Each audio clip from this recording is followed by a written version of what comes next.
Hey guys, and welcome back to the Pioneer Farmhouse. My name is Patricia. If you are new here, welcome. I have a really quick and simple recipe tonight to make a barbecue sauce that we use almost every time that we make chicken tenders, and I'm going to show that recipe to you, and I'm going to show you how we work up our chicken tenders and put them in the oven. To get started here, I have a skillet heating. I have my oven on. I have a bag of chicken tenders that I bought at Walmart that has been thawing in the refrigerator. So what I like to do is just take my chicken tenders. This is a non-stick skillet, so I'm just going to drop them on there. I like to get them just a little bit brown first, get a little bit of taste going there, and salt and pepper them. And then we're going to transfer them over to this dish, and we're going to let them continue to bake in the oven.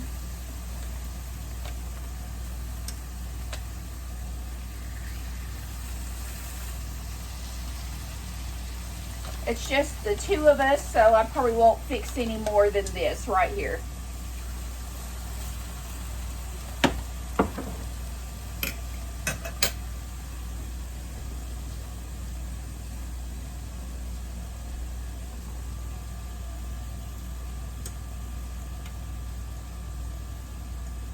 Giving them a good seasoning of salt and pepper. I'm always telling y'all to use the ingredients that you have in your pantry. This is a super easy barbecue sauce, and you can add so much more to it. Red pepper flakes to make it a little bit spicy, paprika, additional pepper. You can add garlic powder, just whatever you want, and this is going to be really good. So what I like to start off with is just some ketchup.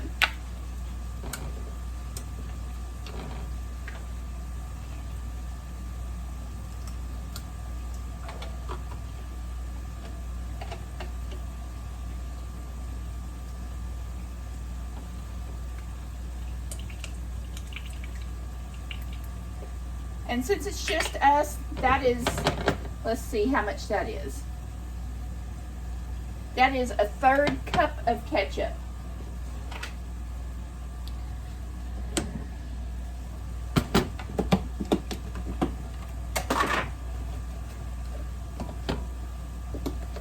I'm going to add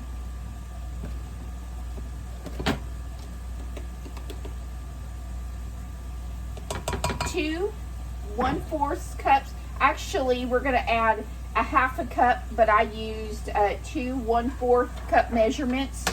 So a 1/2 cup of brown sugar. I don't have much honey left, so this is probably going to be 1 tablespoon of honey, if it all comes out. Guess I'll go on Amazon in the next couple of days and get a new jar of honey.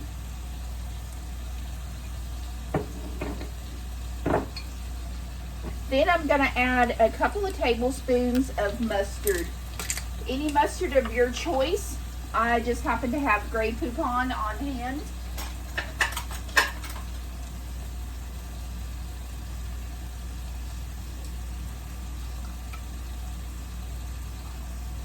And I've got 2 tablespoons of mustard in this.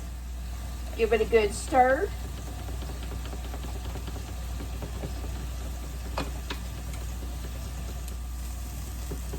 And that is really good. Like I said, be sure you taste test it. This is perfect for us.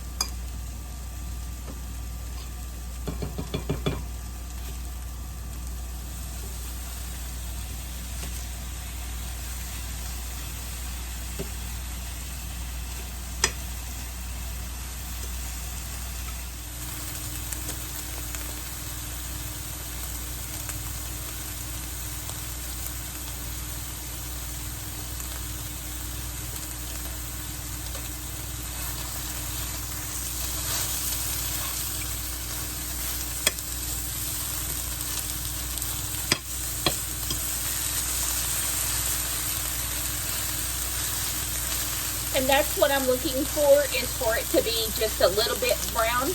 I want to add some flavoring to it. This would be great on the grill, and then put your homemade barbecue sauce on top of it. Gonna let it get brown on both sides. And if you cooked in the cast iron skillet, this would probably be perfect. I'm just cooking in this pan because it's nice and lightweight and easy for me to lift. And then I'm going to transfer to this ceramic dish over here and finish baking it in the oven.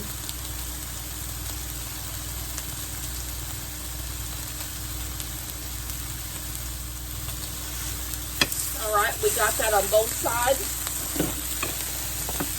I'm going to turn the stove off.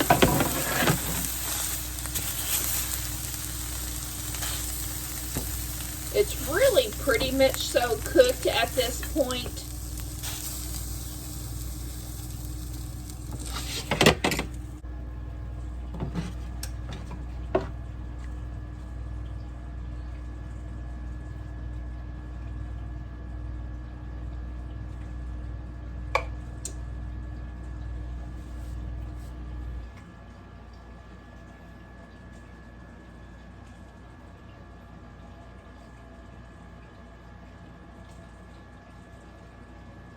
Now, if you don't have brown sugar, you could just use white sugar and add molasses to it. And that's going to help you out with the brown sugar if you don't have it.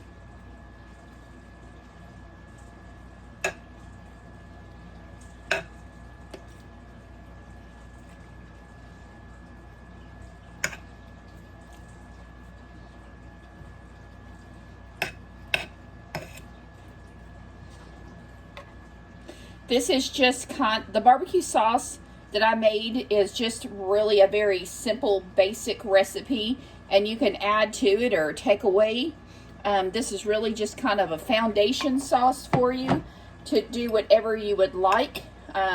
Some people put soda in theirs.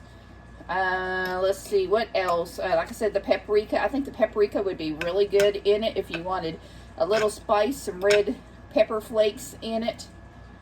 So yeah, nice foundation recipe for the barbecue sauce to make any additional barbecue sauce from it.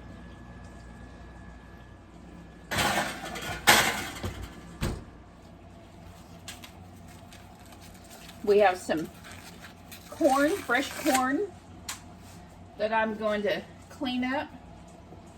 And we're going to eat for supper tonight.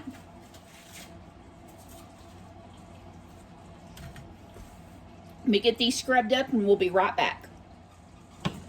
We're just going to cut the ends off of these. They don't look the best.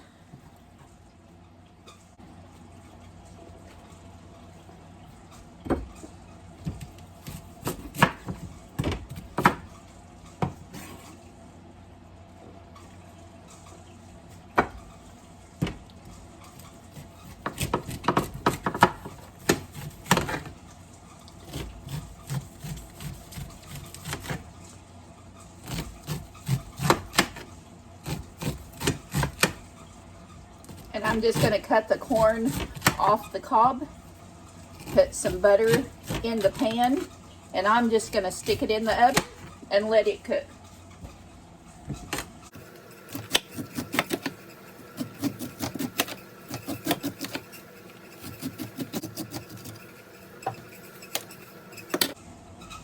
It's probably way more than what we need, but I can use it in another recipe.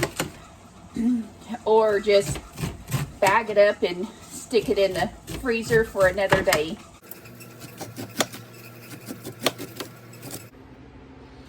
All right, we're going to cut around that bad spot.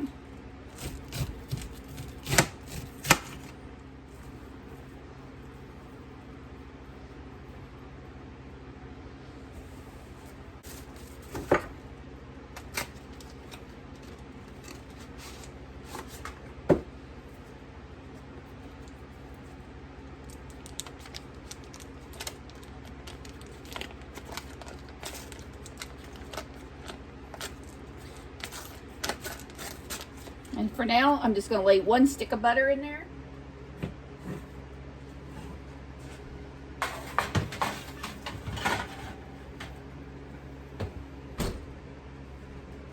went ahead and put the baked potatoes in the microwave and cooked them just a little bit before I cook them in the skillet here. We call these potato rounds, and I just microwave the potatoes, and that way they're mostly cooked. And what I'm really doing is just crisping up the potato, and so they can get done pretty fast.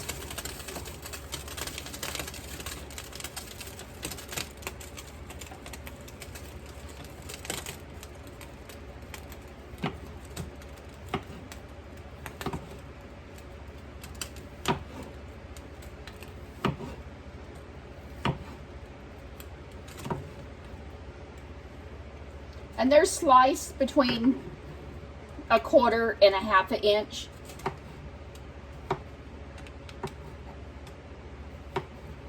I did let the baked potatoes cook for 6 minutes in the microwave. And they are super hot, so be careful when you're touching that. And gonna put them in this skillet. I've already washed it. I'm gonna cook them in butter. And I'm going to season them with some garlic powder.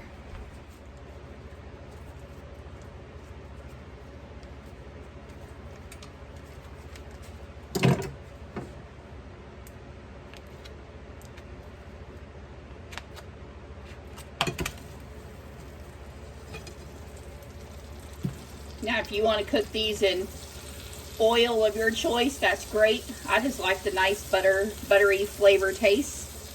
This is real butter that I get. It's a sweet cream butter that I think complements the potatoes really well.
Alright, these are cooked.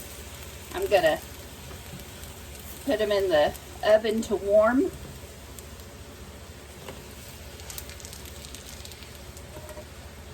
Now that these are done, I'm just going to stick them in the oven so that they'll stay warm. I want to get the rest of these put in there.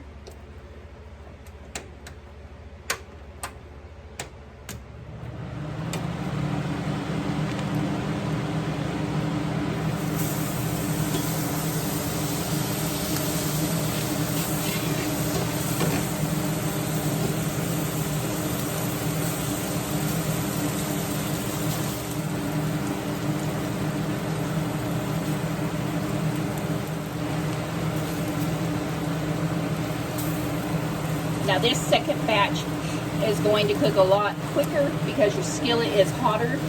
So be careful and do not walk away from this second batch.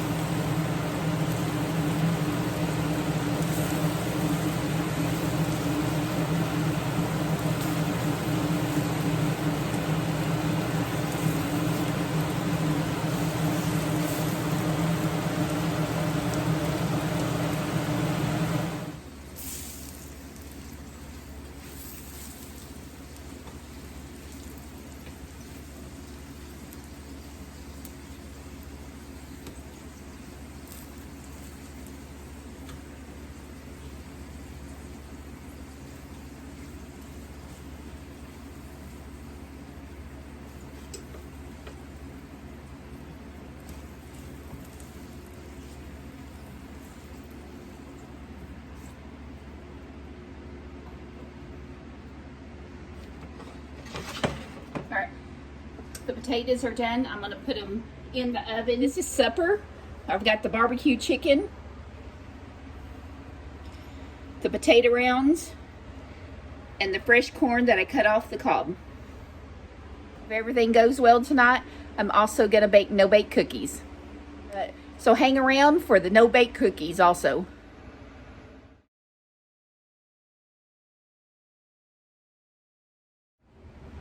Alright, so we have finished supper. So we are going to wrap up the evening with making some no-bake cookies. I've got a really, it looks like a simple recipe that I found on the internet. And this is a recipe, as y'all know, that if you've ever made no-bake cookies, that you have got to work fast. So I've already measured every ingredient out, because once it gets to boiling, I need to boil it for 1 minute and 15 seconds, then add the rest of my ingredients and work really fast and get them put on the parchment paper. I will leave the recipe in the description, and if you have any questions or comments, I am going to do another version, I think, of this tomorrow, where I'm going to add some chocolate into some cupcake cups and do some additional decorations. I think that's going to be really cute. But tonight we're just going to make your traditional no-bake cookies. Okay, for some reason I thought I had been recording this the entire time that I had put the cookies out on the tray. I did add an extra half a cup of oats to that recipe, and I will tweak the recipe and put it in the descriptions. We ended up with 26 cookies. I did use that ice cream scooper, and I think that if maybe you used a regular spoon, that you would get twice as many or more than what I did, but I made these on the rather large size. So I'll bring you back when they're cool.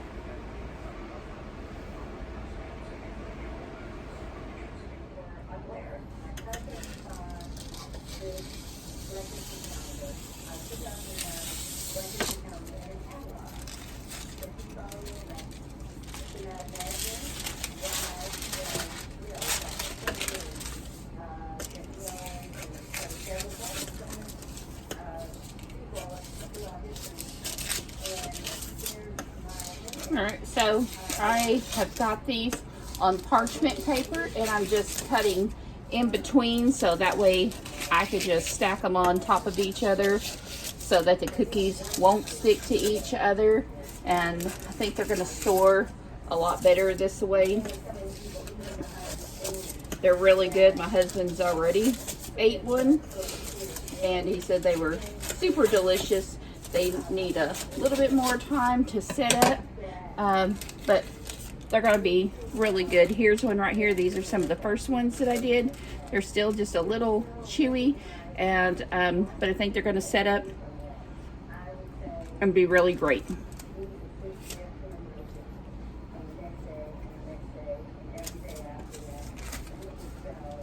And I'm going to stack and store them just like this.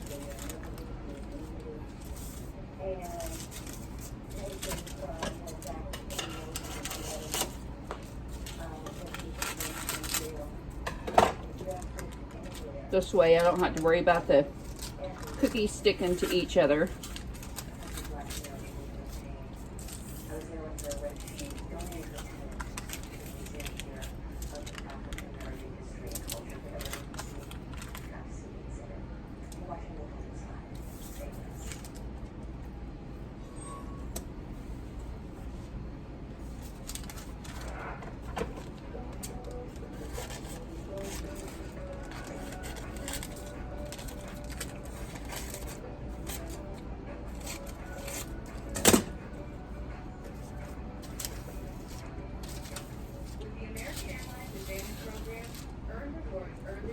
Okay, there you go. They're really delicious, super good, super easy. The recipe will be in the description. If you try these and you like them, give me a thumbs up and tell me about what variations you use that you might have used to make these no-bake iconic cookies.